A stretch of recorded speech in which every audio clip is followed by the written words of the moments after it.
What's up, guys? So fresh off of SEMA, woo, it was a tough week. I'm going to tell you right now, I had to heal for a couple days. I actually put out a lot of videos, bang, bang, bang. I did really well off of them. So if some of you guys are Corvette guys or off-road and you're like, Supra videos, what are you talking about? That video did so well for me, it actually put my channel up. I'm just trying to build some momentum, guys. So here's the deal.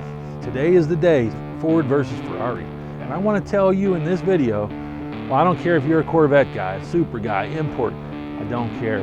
This movie is about America.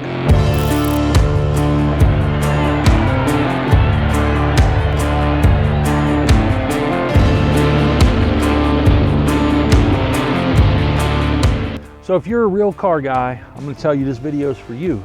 So guys, let me talk to you for a second because I'm going to explain to you why this movie, I really wasn't that excited about it at first, but you know, you have to think about it. The 50s and 60s, America was really trying hard to get into Le Mans, to get into that motorsport that has such a strong root system over in Europe.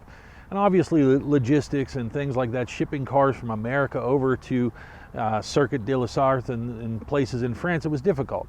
And so starting in the 50s with Briggs Cunningham and moving with the Corvettes in 1960, and a great movie about that called The Quest. I suggest you check it out if you want to see some history on the Corvette side. But Carroll Shelby really made, you know, history with Ford going to Le Mans and just beating the big boys. It really started everything in terms of America coming into European road racing and winning at the top. And so in this video, I'm going to tell you all the things that, you know, I have so many different little small connections to it. You're going to see a lot of stuff in this video I think you're going to enjoy, so stick around. But the deal is, you know, I actually had some time in a Ford GT40. And we're going to get into the details here. I'm going to really tell you why you need to check out this movie. So first of all, let me go change a venue. So more than Ford versus Ferrari, this movie is really about Carroll Shelby. And whether you're, you know, a Corvette guy or a Ford guy, I mean, Carroll Shelby really just was going to build a fast car with basically whoever would give him the money to do so. And so basically that just ended up being more Ford than anyone else. But if you know the Viper, if you know the SRT4, even the C8 Corvette, in many ways, this all stems back to when Carroll Shelby went to Le Mans and beat everybody. And so that's what's so critical about this movie and why you need to go see it. But you know, as you know with watching my channel, I try to give you a view of Vegas, so it's pretty noisy here. I need to show you where you really need to see, and it's about 2 miles that way.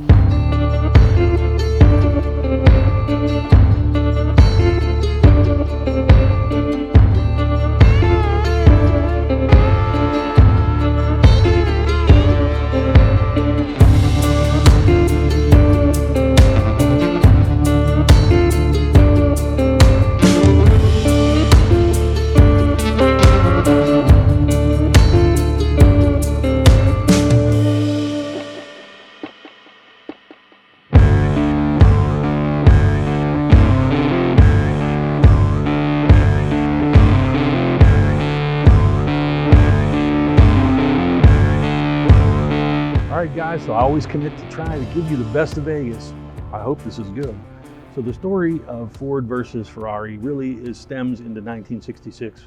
And they talk about when basically Ford and Ferrari almost had a deal for purchase, but the issue came down to Ferrari wanted to continue to manage the open wheel racing program. And because Ford was in Indy, they didn't want any competition. So that's really what the deal fell apart upon. And so after that, there were some insults, I guess, exchanged. And essentially, Henry Ford just wanted to go to Le Mans and beat Ferrari at their kind of their own game. So in came Shelby. And Shelby had been building some Mustangs and things like that for Ford.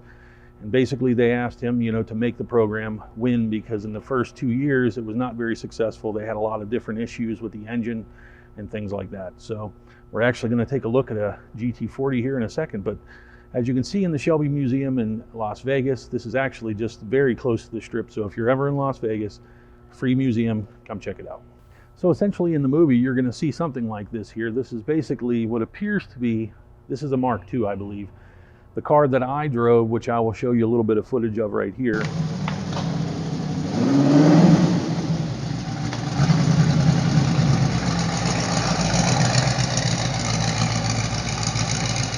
So that car is a Mark I, and essentially the story is that Ford knew they needed some type of chassis, and so they kind of looked at a couple different manufacturers. They looked at Lola, they looked at Lotus, and they looked at a company named Cooper. In the end, the Lotus Europa kind of evolved into what would have been potentially the car they would have used for Ford, but instead Ford went with Lola based upon the Lola Mark VI. So check out the Lola Mark VI and you're going to see the similarities to the Ford GT or the GT40. So as you can see, the platform evolved basically from that Lola Mark VI into what you see here, and this is the design that kind of endured up until Mark IV. But these are the cars that raced starting, I believe, in 1963 and went all the way through to 1968, 69 when the rules changed. So the Ford GT's name really stemmed mostly from GT or Grand Touring, but also from the 40-inch roof height. So to get on the GT40's level, you really have to get down low. And I can tell you, getting into these cars, boy, it's quite a challenge. Some people talk about the C4 Corvette and stepping over the sill. It's really an understatement when you talk about getting into these cars. They are super low to the ground. It was such an immersive experience, and luckily, you know, you can own one of these. And I can tell you that I think, personally speaking, you know, when we talk about the Lamborghini Miura, which is a design that many people agree is one of the best looking cars ever designed and ever put to market, this car is very similar to that. And you know, you have companies like Race Car Replicas, owned by a guy named Fran that I know pretty well. He used to work for GM and built a company with the super light cars. So Lace and I, coincidentally, we actually spent some time with Fran. He has kind of like this secret design studio, and you know, he builds a lot of cars. You can see this CNC suspension, all aluminum construction, monocoque. He's built a pretty successful super light car, as you see here, which he's competed at 25 hours of Thunderhill successfully. He is actually the person who constructed the cars for the movie Ford versus Ferrari, and that's what he's showing here. Is it's actually his cars that appear in the movie, and he not only did cars for this particular movie, but he did Need for Speed, and he's also done some Fast and the Furious movies. And so he is a very high quality, very good company. And if you've ever looked at Factory 5, I suggest you look at RCR and Superlight, which is both Fran's companies. But also Superformance, which owns the GT40 moniker or the label. And that's why you see Ford has the Ford GT. They don't have the rights to GT40. And then you have Cav, and the Cav was the company that had the car that built the chassis that I drove. And you can see these pictures here. Basically, it had a 351 in it, individual throttle bodies. I think it used an Audi transaxle actually, and it was a very fun car. But I just think they just have an enduring look that's it's fantastic looking, quite frankly. So this is the movie. The movie is about this car and the evolution of this car and how they improved the aerodynamics, and they did what was necessary to beat Ferrari. And it was really the first time that an American company had come in there to the top category, the top class, and just beat everybody. And so here today, you know, I'm wearing a Corvette shirt up inside of Shelby, but you know, Corvette kind of continues this, and so does Ford. Oh, he's racked up. Yeah, he's missing all the tires. So we've got the 25 BMW coming in and doing a driver. Unfortunately, the Ford GT is exiting because I believe that Ford wants to maybe do a prototype of this the hypercar series that's going to be going into place in 2022. But you know, Corvette racing kind of continues a lot of the GT tradition with the Corvette.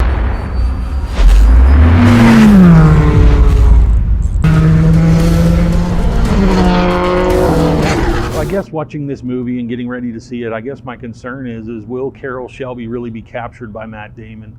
Can Matt Damon really capture this like cowboy diplomacy kind of feel that Carroll Shelby really has? He's humble in his interviews, but at the same time you can see his aggressive nature and his desire to really, you know, see his will achieved. So, you know, that's my concern. And Hollywood obviously takes things like Fast and the Furious and they make a 10-second drag race, a 30-second drag race, and I just hope they don't try to over CGI it or kind of, you know, make it a more grand situation. I would love realism, and I would love that feel, to feel like you were really in that era. And I guess that's what my concern is, and I'm gonna see, and I'm gonna tell you in this video, because literally in like 3 hours I'm gonna be seeing this movie.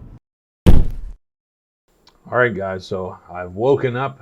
It was a long night, Movie was 2.5 hours, 30 minutes of previews. You know how the movies do it. We did the 4DX experience where the seats were moving and the water was blowing in our face. It was a great movie to match with that.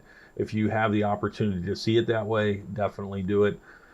So first, let me tell you what I don't want to call them non-car people, because everybody, Lace, Josh, and everybody's, even Sierra, I think she's coming along, which is Josh's wife. I think that there's a car side to all of them on different levels. And so it was kind of interesting, because here I am, the extremist. I would say Lace, she's a C6 owner, manual gearbox driver, and pretty much every car she's owned the past 10 years. Had a BMW, had lots of imports and things. So she's a car chick through and through. And then Josh, who's had quite a bit of involvement automotive, and he was a very powerful car enthusiast many years ago and kind of got away from it, but he has a van build. He still has that fire alive. And then Sierra, who's kind of been with him and kind of experienced that by proxy. So we had all these varying levels. And I will say the movie really, I think, held all of us. Essentially, let me get into the nitty-gritty of what I thought. So my fear, like I said, at the Shelby Museum was would it do this fast and a furious Hollywood-esque? And I must say it didn't do it too badly at all. There were some extreme moments on the racetrack. I think they captured it pretty well. They used real cars, not CGI. They did launch and flip and tumble some cars and things like that. And there were some moments that I thought it was very immersive. They really tried to put you in the driver's seat, put you there with the driver. Really, Christian Bale and the GT40. It's really what this movie is about. You're going to see this relationship build between his character Ken Miles and the GT40, and really the overall story focuses more on Shelby and him than anything else, aside from Lemans. So, big thing I will say. Is I think this movie will fit into that repertoire of car guy movies. Overall, I think it will influence a lot of youth and a lot of people that are brought to see it. And one thing that I think it does better than anything is it really gives you this manual gearbox, pounding a race car, clutch shifting, racing, the analog experience that I think we're getting away from with Teslas and auto driving and all this stuff, and calling your Tesla, hey Tesla, come get me. I think this movie really will capture an audience of youth that says, look, you want to get in there and get back in the game, and drive a car and experience a car on the raw level. And that was actually something that Josh specifically said was, man, it really made me want to feel a vehicle again. It want to make me get into a race car. And so I think maybe this could be a spark for a lot of people. So overall, good movie. I liked it. Of course, I could critique it. The only thing I wish I could have seen in it that I really focused down to was that there wasn't any Sebring. They did focus on Daytona a little bit, and of course Le Mans actually took up a significant portion of the movie. No Sebring, and that was a disappointment for me because Sebring is such an iconic track in its own right. So overall, definitely go see it. I hope you've enjoyed the video, guys. If you want to see some races me and Lace have gone to, because we do go to the WeatherTech series, that's where you can watch Corvettes race. The Ford GTs are exiting, but I can tell you the GTD class, almost 10 manufacturers they're at: Audi, Mercedes, Lexus, Acura with the NSXs, AMG, if I didn't mention them, Huracans, Ferraris, Porsches. I mean, it's just ridiculous. And the WeatherTech series is in the United States. It does end with Petit Le Mans, which is a 10-hour race in Atlanta. And that happens in October. We have been there, so check out these videos if you want to see kind of an experience of what that's like. Road racing is alive and well in this country, as is driver cars. This video, and if you've made it this far, guys, throw me a comment, throw me a like. I mean, I just love the 20 or so percent that make it to the end. You're exhausted. You're like, shut up already. I appreciate it, guys. I really wanted to give you my insights and kind of just give you an overall view. I worked really hard on this video, as I do on always. So, that's about it for Night Drive TV on this one. I do have a blank pane race, coincidentally, that I'm in edit. I actually went just before SEMA. I'm going to probably throw it up here in a couple days, and I'll talk about that series. But thanks for watching, guys, and I appreciate all your support, all the subs I've gotten recently, and all the views, and I really appreciate it. It's rewarding, and thanks for watching, guys. Talk to you on the next one. This is my restaurant. This is like, this was my import. These are all Josh. I just want, yeah, definitely. Like this whole patch, I'm pretty, it might all be, it could be.